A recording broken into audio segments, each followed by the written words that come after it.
place to be is living free in Tennessee. Welcome to Living Free in Tennessee, where we talk about building the life you choose on your terms. Today is Friday, February 28th, and this is episode 1011 of Living Free in Tennessee. And I'm holding Tactical's mic hostage right now. Do you know why, Tactical? Yeah, because he's eating. And I know that we have a chewing noise at the beginning of the episode with the sheep, and I was getting it in stereo because he was eating across the room. But I figured we didn't want up close and personal redneck chewing. I'm not even sure you're on the video right now. Let me see. Nope, you're not on the video. Just so you know. Yep, leaving space for Tactical. Hi, hey Carrie, welcome. Erica, Pippinized. Good to see everybody today. So today we're going to talk about the last week on the homestead. I was gone for several of those days, and we had a visitor in who was nomading through and wanted to stop and help on the homestead. I will admit that because I had just come in from out of town, I was not terribly organized about assigning projects for help. So mostly she just got to hang out and eat, home-cooked meals, which may have been pretty simple this week. But we got some cool stuff done for the garden. We were going to try to get the... Yeah, you need to be closer. Yeah. Anyway, we were going to try to get the raised beds filled up.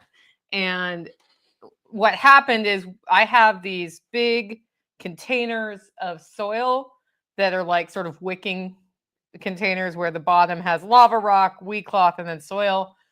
And you can water them, and then the water wicks up. And in this way, they stay watered longer, right? Well, because of that, I asked her to pull the soil out, and then we put it through a grate to get any of the root tubers out of it, because I have both ground nuts and the tubers for hops in there, and they're giant. I gave one of these away earlier this year. They're huge, and they're going to do so much better in the ground when we move them, but I didn't want to put a bunch of hops in my garden. So she went to start doing that, and those things were still frozen solid from that 8-degree night last week. Yeah. So it was kind of loose around the edges, but I was like, we'll wait for a couple 70-degree days, which has now since happened. So instead, she helped me get seedlings going, and she put together the Weber grill for the biochar system we're getting set up here, and a bunch of other stuff. So it was a fun visit, and that means that there's not a lot of super duty-duperty homestead projects I'll be talking about. I mean, it was a lot of catching up after being out of town, honestly, here. Plus, we had some drama. So before I go into all of those things today, I want to talk about our featured event of today's show. And for those of you who have come to Self-Reliance Festival, you know that one of the things we raise money for is the Caleb House, which is it's run by Bear Independence Group, and the money goes to help not only rescue kids from child sex trafficking situations, but give them a place to live after they've been rescued, so they don't end up folded back into that system. Because a lot of what happens is there's nowhere for them to go. They go into the foster system and they get pulled right back out, and it's just a cycle. It's horrible. So Bear felt called to change this, and they are, I think, about done with one of their homes in an undisclosed location. But they do a fundraiser event every year called the Refuge Ruckus, and this year it's in about a week, March 7th through 9th in Fort Smith, Arkansas. You can sign up at refugeruckus.com. If you can't go, think about dropping them a donation if you're feeling inclined to support a cause where we know the funds that are raised are going where they need to go. What did you want to say? I was going to say, I don't know what the status of their construction is, but my understanding is they do already have children under their care. Yeah. So, and that's not surprising. Because of the sensitive nature of what they do, there's not a lot of specifics unless you work for them. Yeah. And I don't work for them. I just trust Bear, and I know people who work for them who I talk to. So anyway, I didn't want to let another week go by without mentioning that, because if you can get there, you should. It is double booked for me with something. Otherwise, I would be there. Okay. Next up, I want to thank 2 sponsors today. First is one that makes me grumble right now because it has the word tax in it. agristaxadvice.com. I'm not grumbling about what Matthew does. I'm grumbling because I have been like all in on taxes for weeks now, it feels like. So hopefully this is the last weekend of the big tax push of early 2025, but we will see. I'm also singing a concert, so that limits the hours I can do it. Anyway, Agris Tax Advice will make you grumble less about your taxes because what he does is analyze your finances and help you figure out how to structure your business and personal life to take advantage of the tax code in a way that helps keep more of your money in your pocket by using the tax code itself, which is probably going to be changing a bit this year. But anyway, find out more at agristaxadvice.com/LFTN. You can sign up for his email list, which is pretty cool. It's about every week. Sometimes he skips a week if there's not something specific to say that week. So he's not super spammy with it, but he tells you something useful about the tax code that you can take advantage of. And that email is free. Check it out, agristaxadvice.com/LFTN. Our second sponsor of today's show is discountmylarbags.com. I just, in fact, bagged a bunch of coffee and shipped it before doing this show. And guess what I was using? Those bags. Discount Mylar bags that are specially produced for Holler Roast coffee. That's right. I've worked with Toby for years now as part of Holler Roast, and he does get me the best deal on bags at the volume I'm using them that I can get. What he's really good at is sourcing things in bulk and passing on those savings to you, but he's also a dedicated preparedness dude. So he understands where we're coming from on food storage.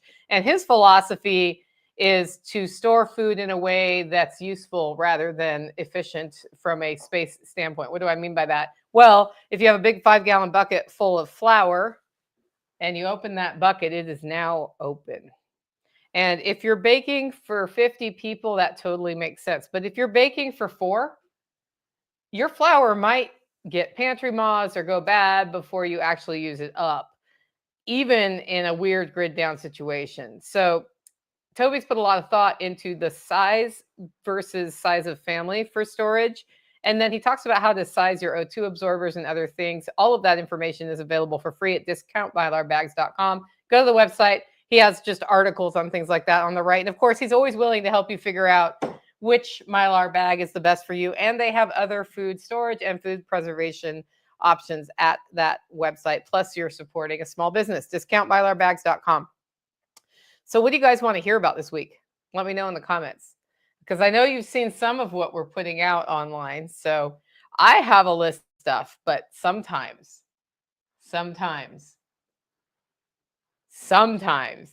I don't bring something up that you want to hear about. So let me know in the comments. I have some listener feedback this week, and I'm not going to say who it's from, but this is from a listener, and this is somebody in our community asking a question. And he says, I remember you decided to sell your American guinea hogs, and I'm in a similar but bigger situation. He has 30 available, and hoped you might be able to offer some suggestions for reaching people to buy his AGH guinea hogs. He's in Middle Tennessee, near Cookville, near Monterey, Muddy Pond area. And if you're interested in American guinea hogs, there's somebody in the community who wants to get rid of some. So just saying, 30 hogs is a lot. It sounds like a lot. And what happens with American guinea hogs is they do reproduce. So you can end up with 30 rather quickly. Mm-hmm. Yeah. I think they're a great breed for the smaller homestead because they're a smaller pig. Like if I was going to rotate pigs again here, I would probably go with a small breed like the American guinea hog, even though the financial payoff isn't really there from a how much time it takes them to grow out standpoint. They're just a lot nicer on your ground than the bigger. We had an Idaho pasture pig, and they just, that mixed with Duroc really ripped stuff up because we just couldn't rotate them fast enough. So that's the deal there. So I guess I don't know the best way to reach him because he's not on social platforms. So I would say start talking in our Facebook group or on the Telegram group if you're interested in AGHs, and I'll try to get him to tell me the best way. Yeah. So I mean, I'm sure somebody's like seriously interested in pigs, and I can connect you guys. I'm just saying. So, you ready to jump into our list of stuff? Okay. We have sad news from the pasture. Yeah. What happened? Wound up processing 2 girls over the weekend, both pregnant, both with a prolapse, which for me is just an automatic call. And that also means, because talking to the vet, that is a genetic thing. So we might be having to make a decision on another one as well. Yeah. So when I went to the veterinarian and talked to her, she said, was it a prolapsed rectum or a vagina? And I was quiet for a minute, and she had this funny look on her face. And the reason I was quiet is I was thinking, I was picturing in my head what I had seen, because I had already diagnosed it as a prolapsed vagina. But I wanted to make sure. I was like, is it possible? No, actually not. So when he hit me up, I was out of town on Saturday, and he said, I'm seeing this thing sticking out of one of the sheep. And I'm like, that's a prolapse. And then we had a conversation for about 10 minutes while he came to terms with it really was a prolapse, because he didn't want to believe it was a prolapse. That's what was going on there, right? Well, wasn't sure, and it retracted before I was able to actually walk over. So it's like, that's standing 15 feet away. That's what it looked like. But then when I finally got over there, and she wasn't in any kind of distress. And so finally, before I walked off, came back out, and I was able to actually get some pictures and a quick video. And then before I actually left, she did go into Signs of distress. Yeah, it looked like it was having contractions and labor. Yeah. But not being in labor. So this is what happened. Like, I wasn't there to help. And when you have a prolapse, you have a decision to make in your sheep. It is a genetic issue. And if you go online, they say, well, if you overfeed your sheep, you might get a prolapse. That's not what was going on here. No. So it's basically that mechanically the things in place needed to keep that in place or not in place. And what a lot of people will do is have a veterinarian put it back in and stitch so it holds it, go through a delivery, and hope that the ewe makes it through delivery, and then allow her to raise the babies, and then process the ewe, because it's probably going to happen again if it happens. A lot of that has a lot of ifs in it and maybes. And there's a harness that you can buy that'll hold it in as well. With that part of the body having been outside and then inside, there is an increased risk of infection, of course. And so the decision is, do you try to eke this poor animal through the pregnancy, through the rest of a difficult pregnancy for about another 4 weeks, or do you just cull the animal? And so we did decide, we've had one other prolapse. So we have somebody throwing prolapses genetically.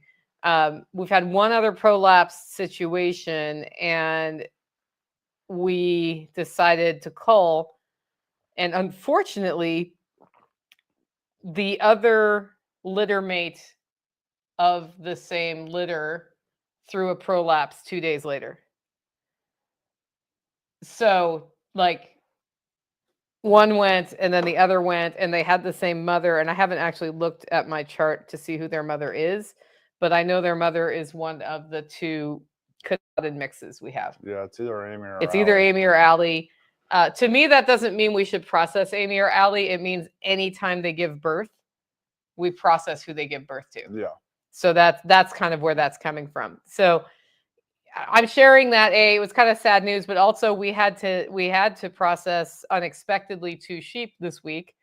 On Saturday, Nighthawk took care of it, and on Monday I took care of it. That's why we had our Monday show on Thursday, because by the time I was done with that, it was noon, and I was like, I can push a show out, but it's not going to be the best quality content. So I waited till Thursday to make sure we could have a reasonable show. Yeah. But we have a lot of ground lamb now. I'm actually thinking of making it into sausage. Okay. So if anybody has any good lamb sausage recipes, let me know. Erica says powdered eggs ought to be getting a good price. Yeah. I don't have any. I was using our powdered eggs this winter from the freeze dryer just because I was not getting eggs from the ducks and we got rid of the chickens. So I hit the freeze dried eggs so we could have some eggs. And like when the ducks started laying eggs again, I was so excited to have fresh eggs again. Yeah. I will say that. So it's very nice to have duck eggs. I guess this is a good time for me to share a recipe, isn't it? Okay. So last night, Tactical had a Scotch egg for the first time in his life. What'd you think about it? It was good. Yeah. Was it what he expected it to be? Thereabouts. Yeah. I've never been a fan of like just hard-boiled eggs, which is the only reason I was like, it's not Star Spangled Awesome. Yeah, so I took duck eggs and I hard boiled them. And I was doing this experiment for the spring workshop menu to see if we can create Scotch eggs in bulk for people to try, because a lot of people have never tried them. And I had also found some recipes that were carnivore style instead of having wheat or flour in it. And the reason I looked for that is it tends to be at the spring workshop that there are 2 or 3 people with celiac. So while we will serve bread and things, I try not to mix any wheat of any kind into any stews or meat dishes that we're serving so that we don't have to have like the special side dish, right? Yeah. So, like the meatloaf we'll use, if we do meatloaf, we'll use pork rinds in there or whatever. So the recipe I found was just a hard-boiled egg, spiced ground meat, and then you dredge it in something called chicken flour. And I was like, oh, what's chicken flour? So then I went on a really long quest to learn what chicken flour was. And it turns out what chicken flour is dried chicken breast that's been ground up into a powder and mixed with salt.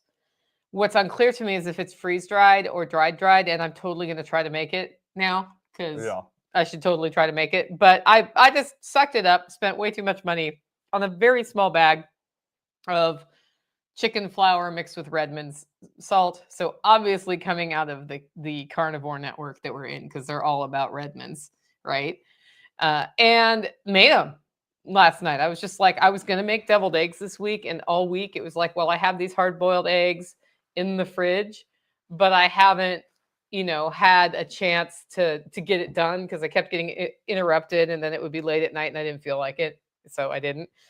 And yesterday I had peeled the eggs. So it was like, okay, next step, I've hard boiled the eggs. Okay, next step, I'll peel the eggs and then go to bed. And then the next day, and yesterday was the next day, it's like, I'll cut them in half and I'll make the deviled eggs. And then it was dinner time to cook dinner. And I was like, I still haven't made those deviled eggs, but I could make the Scottish eggs. I just have to defrost some ground meat. And I was like, wait a minute. I have pre-spiced hamburger patties in the freezer.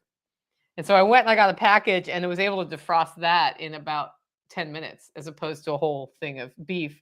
Spices are already mixed in because I don't like flavorless hamburger patties. So it has like garlic and onion powder and salt and pepper. And sometimes I'll put cumin in. Sometimes I'll put basil in, like whatever I'm feeling like. I have no idea what was in these. It's always good. And so I made the Scotch eggs. I got the flour out. I dredged it. And I made 6 of them, cooked 4 of them, and put 2 of them in the freezer because now I want to see if it's frozen solid, then been defrosted, and then been cooked, does it change the mouthfeel of the egg? Because the question is, can I pre-make these and freeze them for the workshop? Or are we making a bunch of Scotch eggs at the workshop? In which case I have to have Scotch egg like kit making situation set up so it's as easy as possible because you're talking about like making 60 eggs, which is not an insignificant amount of time to make the eggs. So Erica says, I've never heard of chicken flour. Must be a carnivore keto thing. Totally is. I hadn't heard of it either. And it's brilliant as it just made an outer sort of crust on the Scotch egg that was delightful. And because the salt was with it, it actually was flavorful too in a good way. And for me, it's kind of cool because it's a way for me to use up breast meat if I raise chickens. And while I can make myself eat it, if I'm going to eat chicken, I prefer the dark meat. And what happens at my house when people are over, because everybody in the community pretty much likes the dark meat, is we eat chicken and there's white meat left.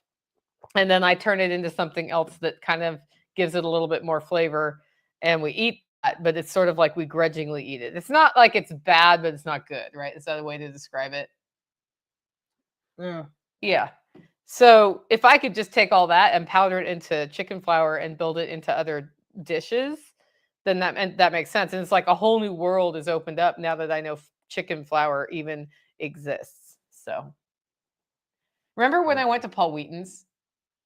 Vaguely. Yeah. So like it wasn't last summer, but the summer before last, I went to Paul Wheaton's to go to the permaculture jamboree, and I got to give a tiny presentation about, I can't remember what.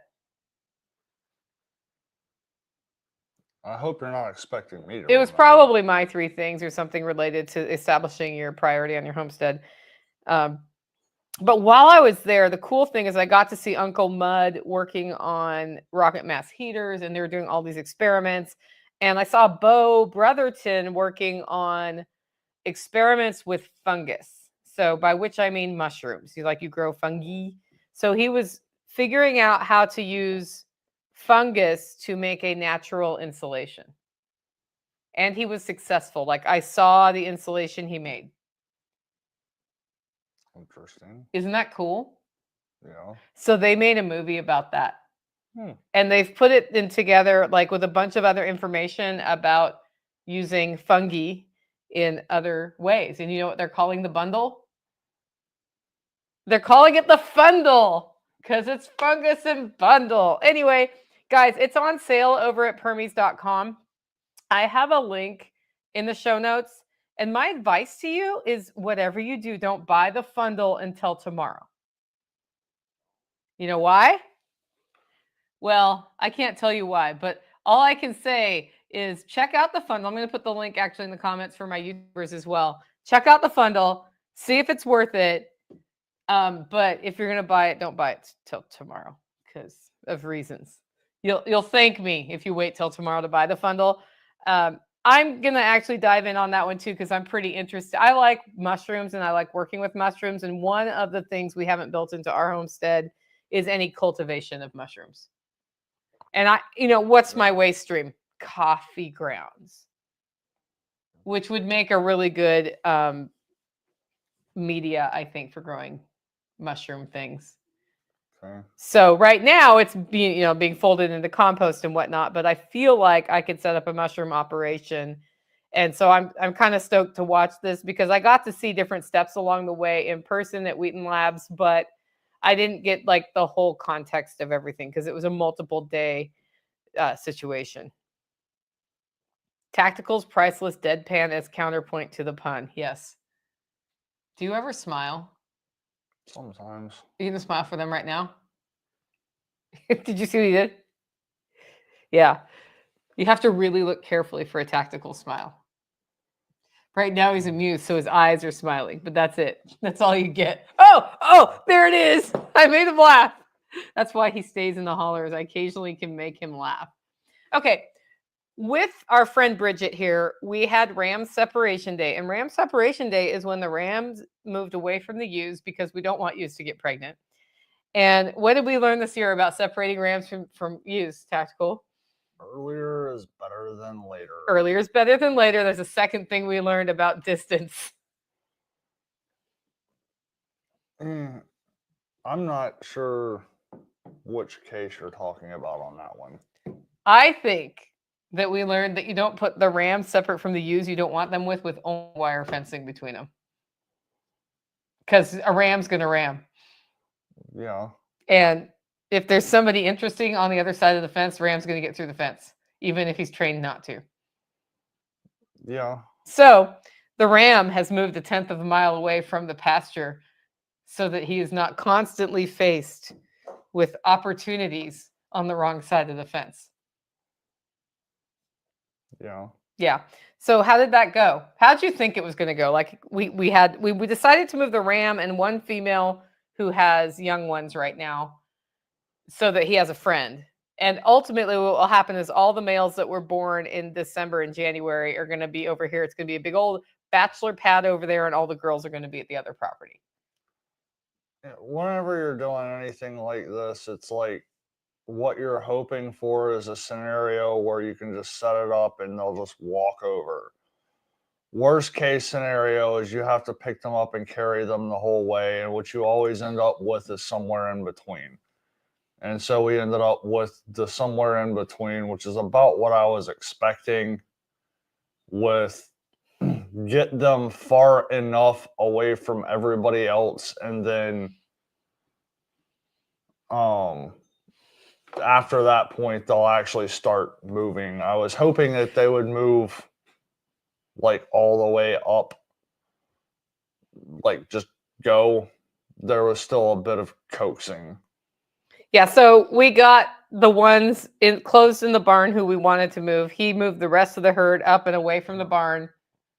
And then we were faced with what do we do to move the sheep? And what we've often done is pulled the livestock trailer down, put everybody in the livestock trailer, driven it, dropped them off. This time we decided to try walking them on leashes. And actually the ram's gotten pretty good at that by now, right?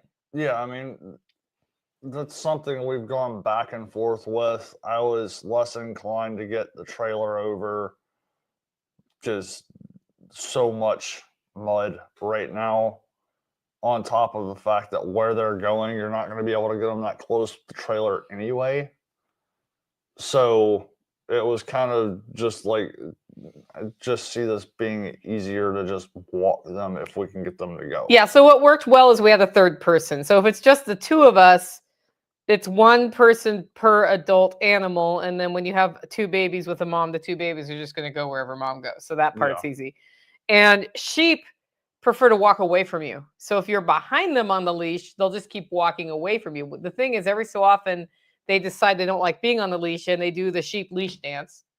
And then they end up behind you sometimes. And then you got to convince them to go forward. But with a third person, they end up doing that. And then she could be like, hey, I'm back here. And they're like, oh, we don't want to be around that. And then they keep walking. So I thought the walk was one of the smoothest walks of two animals on a leash from the pasture we've ever done. And it was like the last 10 feet, all of a sudden they're like, we don't want to go there.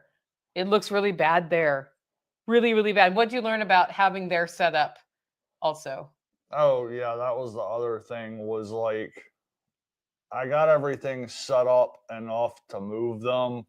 And it was like, all right, let's get them moved. And then it was the rush to go back over because I forgot to grab 2 jumper wires. So I needed that. And then I needed to get bowls for them, grab a bale of hay, all that kind of thing. And that it kind of just, I think, gives them the sense of normal. And this is home now. And when I first got them over here yesterday, day before, whenever it was like they just got dumped in a paddock. With nothing. And so once I actually threw a bowl in there with a bale of hay and then dumped some creep into the bowl, they were like, oh. I also think the sheep were aware that 2 of them had gone into the barn and not come out ever again. Possibly. I think they were. I know one of them was aware in particular. So they may have been like a little bit, I mean, I don't know how conscious they are of that, but they were pretty worried when they were stuck in the barn with me. Yeah, I mean, the ram, I think a little bit less so. He's just like, I mean, he's got a very interesting personality because there's been plenty of times where I'll go over there and he's down at the barn with the dogs acting like a dog. And then there's other times that he's like refuses to leave the girls. Yeah, super skittery sometimes and then usually fairly friendly. Yeah. Like one of the reasons I've been wanting to keep him as a lamb is he's become friendly, but not in a headbutting sort of way. Which is how Floki was, friendly but not in a headbutting sort of way. We've been very careful to pet him on his sides, and he will walk up to and be like, "Hey, I want to say hi and get some scratches and stuff." Yeah, which makes it easier to catch him. Yeah, he's definitely he's not that difficult to get a hold of. Yeah. So yeah, It's good. And I think like the brilliance of having the 2 bottle, the ones we're supplementing at my house instead of next door was a stroke of mastery, though it took a while to figure out who the right mom was we had to catch. Yeah, that actually turned out to be the hard part on that one. I was expecting to have a hard time figuring out which babies went with mom, but then like once we figured out who their mom was, finding the 2 of them was easy. Yeah, they were just like, mom's here, we're going to be with mom. So that was easy. But she had thrown her collar off. So then I had to figure out who it was because I knew her by her collar. Yeah. Yeah.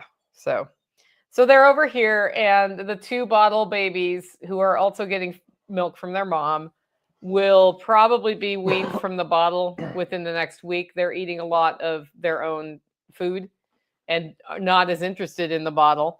And then when they are 3 months old, and I have to look at my chart when that is, so it'll be towards the end of this month probably.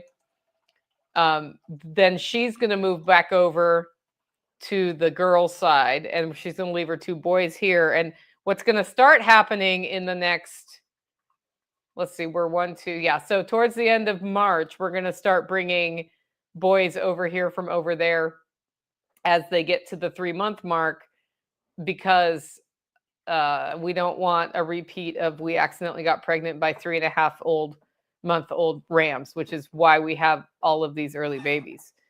And so we'll have a segregated flock here pretty soon in the next 6 weeks, except there's more news from the pasture. Which one? Little Sheep went on a ride. Oh, that was entertaining. Little Sheep's our bottle baby from last time. And I was concerned because the ram got out to a paddock we didn't want him in, that she was probably pregnant. And so I called the vet because Little Sheep is little, and I'm worried about her being pregnant this young. And so we loaded her up in the car. We drove out to the vet who usually comes to the pasture, but was busy. And I was like, well, this one we can bring to you because she's super easy to handle. Yeah. And she got an ultrasound, and she's going to be giving birth in another month. Month and a half. Month and a half. So she's 3 to 4 months pregnant with twins. The vet said she wasn't, like when she looked at her, she's like, she looks big enough to give birth. It shouldn't be a problem. So we'll keep our eye on that. And there is one other ewe over there who's pregnant, probably on the same timeline. Yeah. So that's the news from the pasture. And then while this breed of sheep can be bred twice a year, I've been wanting to only do it once a year just for health of the animals, like not maximum breeding. That's not the goal. Yeah. So then that means the ram doesn't go back over there until October, November, December, January, February, March. Yeah, October. Yeah. And October is when we're processing all of the sheep that get processed. Yeah. So that actually works out to like they go to the butcher, and then the ram goes next door, and then the flock's all in one place for a while. Yeah. So yeah. That also means we need to mark the ones that are young females that are going to the butcher. So we decided not to keep any from this batch of babies because we don't know who the father is. Basically. Yeah. So anyway, or fathers. Who knows? They're rams after all. Weather was fantastic all week. So I ate a big thorny frog. And I have been putting this off for, like, I keep talking about doing it. I keep poking at it, and I keep not doing it until, I'll get into it, and then it's really unpleasant, and then I don't finish it. But I put some wild roses on hillside garden with the intention of building an arch that never got built, which meant they did not have the arch to climb. So this was my mistake, my bad. I should have known better. And I ended up with a snarl of wild rose vines all over the base of my hillside garden, which meant everything else I grow on hillside garden was like, it's still there, but it was covered by roses and hard to get to. And then every time you tried to get to it, you got poked. So Tactical does not like pokey things in the yard, right? That's a polite way of putting it. Yeah, well, we're polite because we're on my show. Yeah. Yeah, so he doesn't like thorny things, and I think he would have helped me with it, but I didn't want to ask him to help me with it because I already knew he hated thorny things. So I was like, it is absolutely my job to figure out how to get all of these thorns off of Hillside Garden. And about 2 days ago in the afternoon, I was like, you know what? It's 70 degrees outside. It's not too hot. It's not too cold. I'm just going to put on leather gloves and long sleeves and go for it and see how far I can get. And I got the whole thing dethorned.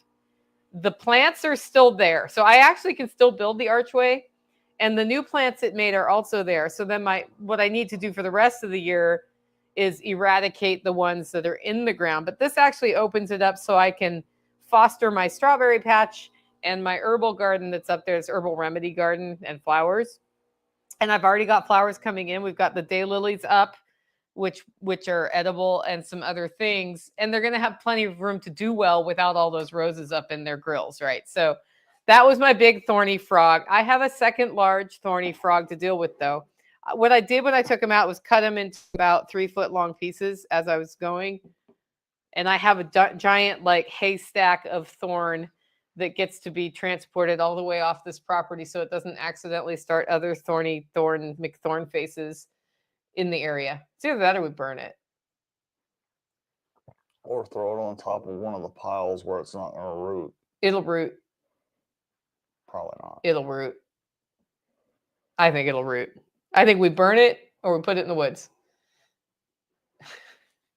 Anyway, I also have on one of my swales a rose that I got at Lowe's on closeout, and it's got like 4-foot long arms sticking out. It started growing from the roots instead of the graft, so that's going to come out too, because that is also basically in essence a wild rose that skipped its skids basically. Yeah. So Pack Rat says double layers of denim top and bottom and eye protection if thorns are more than 30 inches high. Yeah, it was a lot, but it actually wasn't as bad once I got started. I just popped on a podcast, and what I learned is when you find the base plant, you just cut everything at the base plant, and then one at a time you start folding them, and then you just have like cut, and you have stripes of the wild rose, which is why I now have a wild rose haystack. I'm a fan of the drive over the top of it with the four-wheeler, forcing it to the ground, and then drive over it with the lawnmower repeatedly until it's mulched into very, very, very, very, very fine straw. Okay. That wasn't going to happen on Hillside, though. It could have. Really? Probably. I would have let you do that. It's a horrible job. But the job is done. Hence the reason why the only thing I hate more than thorns is useless things with thorns that were intentionally planted. They're not useless. They're pretty and they smell good and they have a medicinal purpose. And So they in give other words, rose they're hips. Useless. Rose hips are high in vitamin C. That was the whole purpose of it. There's plenty of flowers on this planet that have vitamin C and don't have thorns. You like it when I put wild rose petals in tea. Yeah, because that's the only form of flower that we have for that kind of thing. I would be perfectly content with any other kind of flower that doesn't have thorns coinciding with it. Are you saying you don't want to build that arch with me? I'll build the arch. He won't trim the plants on the arch, but that's fine. That's your problem. That's fine. I mean, it was my problem. It's going to be your problem again. Well, I mean, they're still there. Moral of the story is plant the roses on the neighbor's property. Yeah, that's from M. Only if you hate your neighbors. I mean, so there are wild roses all over the woods, but I will say when I was harvesting wild rose petals for the tea last year, it was very easy on Hillside Garden because it was about the only thing you could reach because they had taken over the world. But they have untaken over the world. While I was at it, I trimmed the rest of the food forest trees. So I paid Carrie to come show me how to trim trees properly because I wanted to make sure I was doing it right. And every resource I look at hasn't been super helpful to me. So he came over on Valentine's Day on his way home and just spent an hour or so showing me how. And we trimmed a lot of the trees. And I was like, okay, I get it. Like, I'll trim the rest of the trees. And then I was going to get it done that week, but then I was getting ready to go out of town, and then it dropped to 8 degrees. So I was like, oh, they'll stay dormant. So I got that done early in the week before the trees really came into their own. And I will say this is the first year I've actually caught up with my tree trimming in the food forest either. So it's all done, ready to go. The next step is for me to make some lactobacillus and spray them with that and some pepper and garlic tea and some compost tea, which is why I keep asking you to make compost tea, and just sort of give them a little bit of a boost. But also the garlic and pepper is what Spirko uses to keep pests from getting into the fruit if there is fruit. So right now is when you do your first spray. And the lactobacillus is what I used last year to keep the sort of endemic Tennessee fruit tree diseases at a dull roar, because we got fire blight last year, and fire blight's not good for your trees. Yeah. Eric says, if you get that rosebook trellis really looking good, I can get ordained and you can rent it out for ceremonies for people from Jenny's singles group, function stacking. Thanks, Eric. I'm already ordained. You don't have to get ordained. It's done. Most of you didn't know I was ordained, did you? Anyway, little things we learn on the Friday show. We have a new inhabitant at base camp. So the Eversoles moved out, and it was quite the push for them, but they got it done. Unfortunately, Steve broke a rib right before they needed to move, and that's really super painful. So hopefully he's feeling a little better a few more weeks into recovery from that. But they moved out, got it ready, and we now have, for those of you who have come to Self-Reliance Festival, Lynn has worked on the run registration several times there, and she is who has moved in with her dog Izzy. So they are all settled in, and hopefully we'll have a Holler Neighbor Dinner on Saturday this weekend, because Sunday I'm singing a concert. I was like, oh, let's do Holler Neighbor Dinner Sunday. I'm like, wait, I won't be there. That doesn't work. So, and I told her we usually do dinners on Sunday, but I think Saturday, I'll probably cook a pot roast on Saturday, because I can do that while I'm at dress rehearsal. And hopefully dress rehearsal doesn't go overly long. So yeah, Letty says, hooray, new Holler neighbors. That's right. We've got a new Holler neighbor in the Holler, and I'm excited about it. It's always nice to have community members here, because then we can sort of work on things together and get along, and they understand what we're doing when we're walking down the road with sheep on leashes. Yeah. Which doesn't happen all that often, but it does happen. Nighthawk has been on the road this week, so you got a new dog, didn't you? Somewhat. How are your other rabbits? Fortunately, he's down to 3. Yeah. Hi, Andy. You know, we should breed his rabbits and our rabbits, so everybody has lots of rabbits. How about we just breed his rabbit before he gets back? I mean, he's back today, so you got to run like right after this over there to breed his rabbits. I don't think he'd even object to it. He just keeps forgetting to do it. Oh. Yeah, we should breed ours too, because we need more dog food.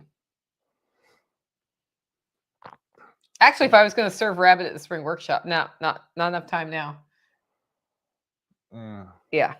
Anyway. So yeah, Tactical had a new dog because Nighthawk couldn't take his dog on the road. How's Bear doing? She's fine. Yeah, she's fine. That's the other benefit of having neighbors nearby like this, is you can go out of town for work and there's somebody to take care of your rabbits and breed them for you without telling and dogs. Yeah. We'd actually tell him if we did that, because you'll have unfortunate rabbit problems if you don't do that. Yeah, but you just tell him after the fact. I don't think he'd object. Hopefully he's listening to us live right now and he's like, yeah, go ahead, breed the rabbits. Great. So the community development project I was talking about, where I'm like, I feel like we need to have a place for people to be who are coming to Tennessee and want to move here, where they can like rent for 3 to 6 months and decide where they want to be, paired with maybe some people, more people in the holler. There's a piece of land for sale near here for way too much money right now, but We've been kind of kicking it around and had some interest from some close friends on that. So I think it's time to take next step. Yeah. Yeah. So I'm going to try to get over there and look at it and gauge if those folks are willing to come down to a reasonable price. I need to pull comps for it. I've already been connected with a few real estate agents for a different reason. And I'll probably see if one of them can pull comps on land in this county out of curiosity. Yeah. Yeah. And land is harder to finance. So, and somebody could just buy it, right? But I have some ins on some other places. And I don't know why it's taken me so long to get here, because I was here like 5 years ago. And we were trying to do this 5 years ago. Yeah. And it was just then- like barrier. And finally Yeah. I was like, never mind. I'll just like do what I can with my land. And then like this has started turning into, it might really happen. Yeah. So we'll keep you guys posted on that. The biochar. So Spirko is going to be here at the Living Free in Tennessee workshop, and he'll be showing y'all how to make biochar. But in order to do that, he wants to show you the Weber kettle grill method. So I had to buy a Weber kettle grill so he could do that demo. And I'm like, well, shoot, I've got this pile of sticks I hate that's in my way, and I'll start trying to make biochar with it and see how that goes and see if I can get good at it. And we could use biochar in the beds because I'm putting in the new garden this year. So my first attempt at that was supposed to be 2 days ago. I might get around to it today, but we all know I probably won't get around to it for another 2 or 3 days. Right? Yeah. Yeah. I would have told him that he has to bring his own Weber kettle grill. On the plane? Oh, he's flying? Yeah. I know. I wanted a picture of him driving Val down this road with a Weber kettle grill strapped to the top. Nah, he's flying in. It's a lot of driving. But I'm aware of that. Well, and the sad thing is, I think he has an extra outdoor shower plus the little pop-up outdoor shower room, but it's down there, and it's less hassle for me to buy all that stuff and just have a second shower set up for campers this time. Yeah. Which is probably going to happen.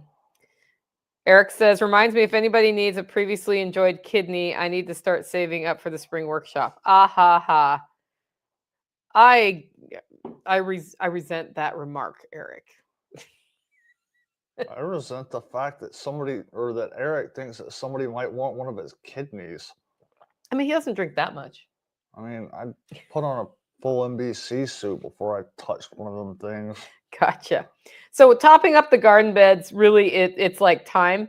I've kept up on my seedlings, which means they need to go in the ground. We're going to have 2 nights below freezing this weekend, and then it looks like we're going to have a decent week. So I'm going to transplant my cold weather plants and then pray that it doesn't have another 15-degree day. And if it does, it does.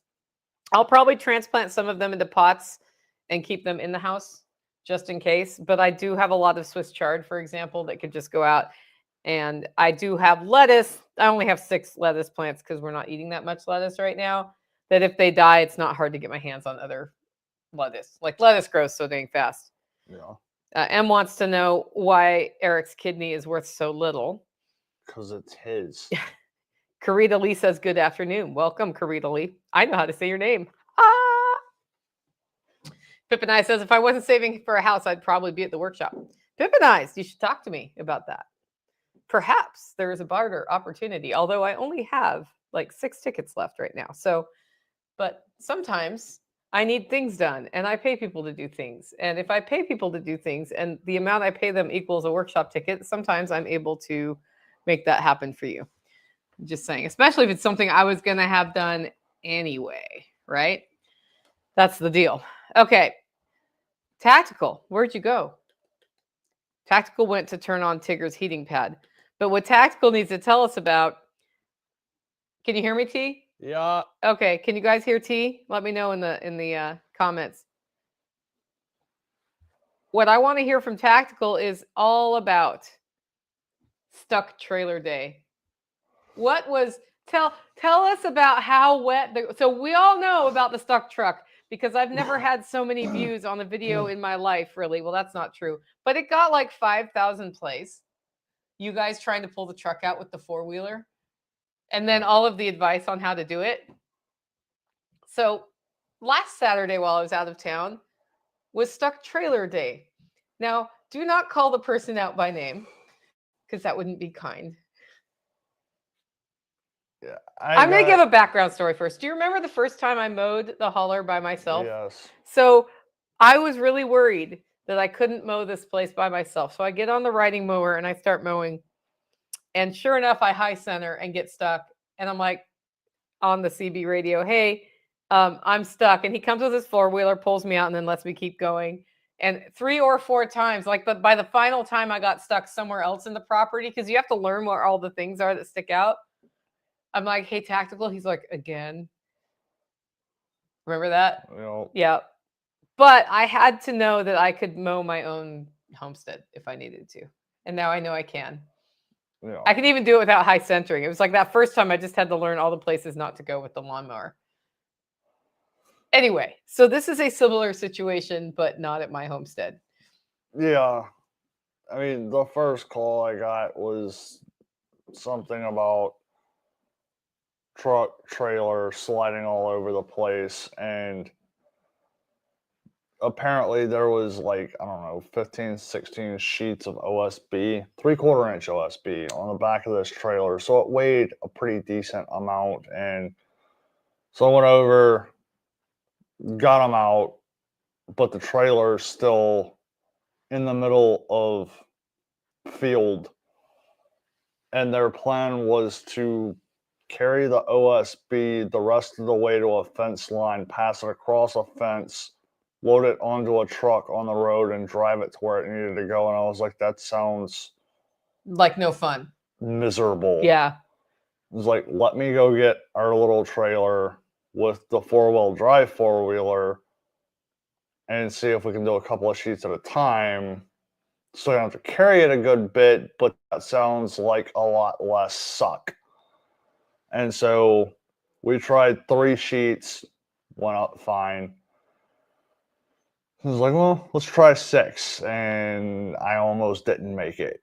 And so it was like, okay, yeah, we'll go back down to 5 sheets. 5 sheets is the number. The number shall be 5 sheets. Yes. And so went back down to 5 sheets and got the rest of it up there. And then get a call a little while later. They had tried to get the trailer out now that it was empty. So I go back over, and they really didn't want to leave the trailer there just from a security standpoint. But we're basically at the point where it was like, it's impossible to get it out of here.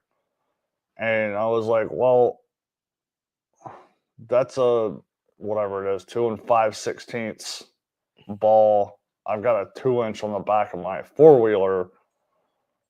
So you're not going to be able to latch it, but theoretically you could just drop it on there, and I might be able to pull it far enough out of the hilly section to be able to hook it up to the truck. So we tried it. He got his truck out first and then dropped the trailer onto the back of the four-wheeler.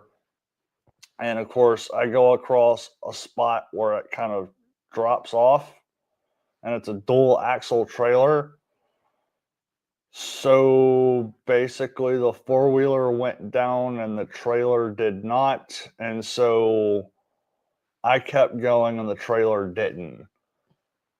So what we wound up doing was just managing to back the four-wheeler back underneath the hitch, and then they sat on the tongue of the trailer to put enough weight on it to put it back down. And then that, once I got off of that lip, I was able to pull it the rest of the way around, and then he was able to back up to it and just hook up and go. I got video and pictures all along the way from his wife. It was entertaining. Yeah. So I probably should put that into a collection at some point. But what we've learned from this is we absolutely need a skid steer in the hauler. Yeah. That's the lesson, right? Yeah. The other side of that is like I actually did get to see what the soil looks like over there now. So you've got a layer of rock, clay, whatever, and then you've got a nice layer of soil. It's not very deep, but it's deep enough that you put a heavy truck on there, you're not going to have any traction regardless of how good your tires are. Well, we have been working on that soil for a couple years now. Yeah. Yeah. Yeah. Sheep do amazing And it's things. paying off. Eric says, I'm assuming this isn't a local that backed a trailer into place like that. No. And like, so the ground gets muddy here when it rains and stuff, and we get lots of rain for weeks sometimes, and it's very muddy. The kind of muddy you get when it has frozen is a different kind of muddy. And anybody who lives in a cold climate knows what mud season is, and they understand it's like it melts, but then like under the mud is still frozen, so it just kind of pools, and it's an amazingly slippery, impossible to navigate situation that tracks mud everywhere for a long time. And that's where the pasture was. It was like, well, the grass is still there, but it's also it froze, it defrosted right before it froze. It was, if you heard my episode yesterday, like we dealt with the flooding the Sunday before the trailer was there, and the trailer was there on a Saturday, and in the intervening days it had dropped to 8 degrees and then come back up. So it was just, it was like the perfect storm for getting stuck. Yeah. So,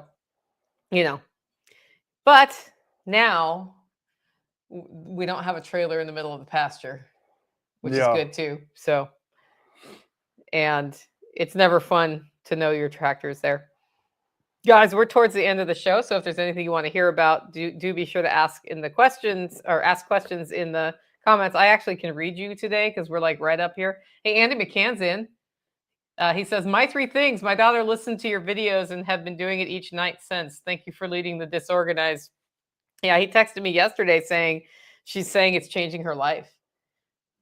Good. I've heard that from a lot of people about the method. I think it's because it's so deceptively simple. You're like, nah, it can't be that simple. And it really is that simple. Like even without your life blueprint and your strategic plan and all of that, just looking at what you have to do for the day and being like, these 3 do or die items. Like one of mine is I get to go see a friend. I'm going to Trisha's this afternoon. Yeah. So I get to go see a friend who I've wanted to see in person for a few weeks. And she needed her order for me, her coffee order. And I was going to mail it. And I'm like, I'm just going to make sure I see her. So she's on my 3 things today. Now that doesn't seem like something that moves your life strategic plan forward, but it is. Because to me, relationships are really important. And I'm looking forward to seeing her. And on the way, I get to take care of a very important business matter at the bank. And so it all kind of fit together, right? And I was like, oh, I see, I can just do this loop. And then dinner tonight is leftovers. So that's easy. So we'll have dinner. Yeah. Even more leftovers. Okay. You know that stew we had last night? Mm-hmm. But there's another leftover you're going to like. Okay. Taco bowl sound good? Mm. Yeah, taco bowl. And then I have chicken that needs to be eaten. Okay. It's a smoked chicken that I put out for you while I was at Jack's. Okay, so it's been in there for like 3 weeks. No, it's been in there for 6 days. Okay. Yeah, it should be fine. I'll smell it first, but it should be fine. You got like a week. Yeah. And it was frozen when it went in there. So. What I want to know, Eric, did Puddle of Mud change your life? Puddle of mud. Puddles everywhere. In other words, did you start painting your face? Maybe. Some people will know what that's in reference to, some will not. Did you get the yard eggs yesterday? No. We have yard eggs again. So the ducks are laying. He didn't get eggs today yet either because I don't see it. Did you? No. Okay. Sometimes he gets eggs and he puts the basket down and then he forgets that he put it down. And I say, did you get eggs today? He's like, oh, yeah. Those are on my counter or whatever. No? Yeah, okay. So the ducks have also started laying. So yesterday we drove through the wash and there was an egg that was fresh, just randomly on the stone. So they'll just be walking and then it's like egg. And then they keep walking. So that happens. But also there's a duck nest right by the fence by the road. I'll show you that your long arms could probably reach. Okay. There were 3 eggs in there yesterday. There's probably 4 eggs in there today or 5 if it's late enough in the day. But Those yard eggs I won't sell, but those yard eggs I'll totally candle and use them here for us. So I'm gonna start selling duck eggs if we get caught up on the Scotch egg process in time for the workshop. Because right now I've got 4 dozen duck eggs on top of the fridge. Yeah, and I'm saving them for the workshop. So what I do, guys, is I will I'm gonna hard boil the ones for the Scotch eggs and then get those made, or find out that I can't do the freezing method, and if I can't, then it's gonna be a whole different ball of wax for the workshop. But also, when they've been out about a week, I scramble up the eggs and put them in a bag and freeze them, and that's what we make scrambled eggs out of at the workshop. So it's all workshop food prep at this point, right? Yep. Anyway, I don't see anything else on the list for today, so I've covered all my stuff. Do you have anything else, sir? No? All right. Guys, if you like the show and want to support the work we're doing here, where should you get your coffee? HollerRoast.com. He didn't know I was talking to him. The other way you can support the show is become a member. Go over to livingfreeintennessee.com to find out more. Our member webinar this month is developing small-scale events on your homestead. I'll be doing that webinar later in the month. You can find out all about it at livingfreeintennessee.com. With that, guys, go out and make it a great week.